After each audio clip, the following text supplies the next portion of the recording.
Olá, muito bom dia! Começa aqui mais uma edição do Eldorado Expresso, a gente que pauta as notícias que vão ser assunto nesta quarta-feira. Começando por uma reunião com o secretário de Comércio dos Estados Unidos, o Wilbur Ross, que vai se encontrar não só com o presidente Jair Bolsonaro, mas com toda a equipe econômica, estabelecendo laços mais próximos comerciais entre os dois países. Ontem, aliás, num evento aqui em São Paulo, o Ross falou sobre possíveis armadilhas que o Brasil precisaria tomar cuidado em relação ao acordo entre Mercosul e também a União Europeia. E lá em Washington, o presidente americano Donald Trump também falou sobre o assunto, sugerindo que seria uma ótima oportunidade de fazer um acordo de livre comércio entre os dois países.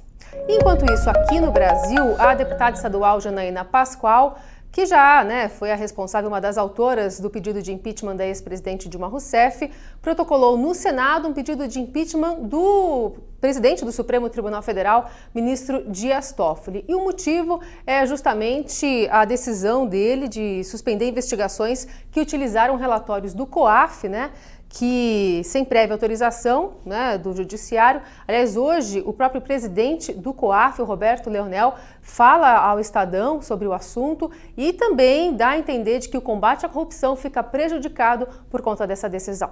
E o plantio e a importação da maconha para fins científicos e medicinais devem ser aprovados até outubro, segundo o presidente da Anvisa, William Dibby, que conversou com o Estadão numa entrevista exclusiva. É bom lembrar que a agência está com esse assunto já sendo discutido há pelo menos 5 anos.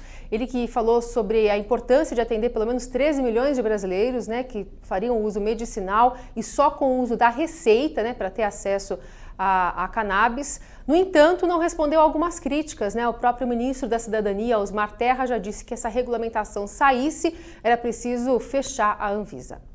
E a taxa de desemprego no país caiu 12% no primeiro trimestre encerrado em junho, atingindo 12.800.000 pessoas. É uma projeção até otimista, a terceira queda na comparação com o mês anterior, segundo o IBGE. Também na área econômica, a gente está de olho no Banco Central, que deve começar a fazer a reunião do Copom para iniciar um possível corte, um processo de corte na taxa de juros da taxa Selic, hoje está em 6,5%. Os economistas falam numa queda de 0,25 ou de meio ponto percentual.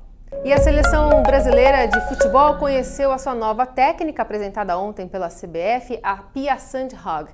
Ela se demonstrou muito entusiasmada com o desafio que não enfoca só a seleção brasileira, mas também os times de base. Falou que, inclusive, quando era criança, adolescente, se auto-intitulava Pelé. Ela que também era uma jogadora e tem um grande desafio pela frente. Ontem, o próprio Rogério Caboclo, dirigente da CBF, deu muita impressão de que as coisas agora vão acontecer para a seleção brasileira e, claro, que a gente acompanha.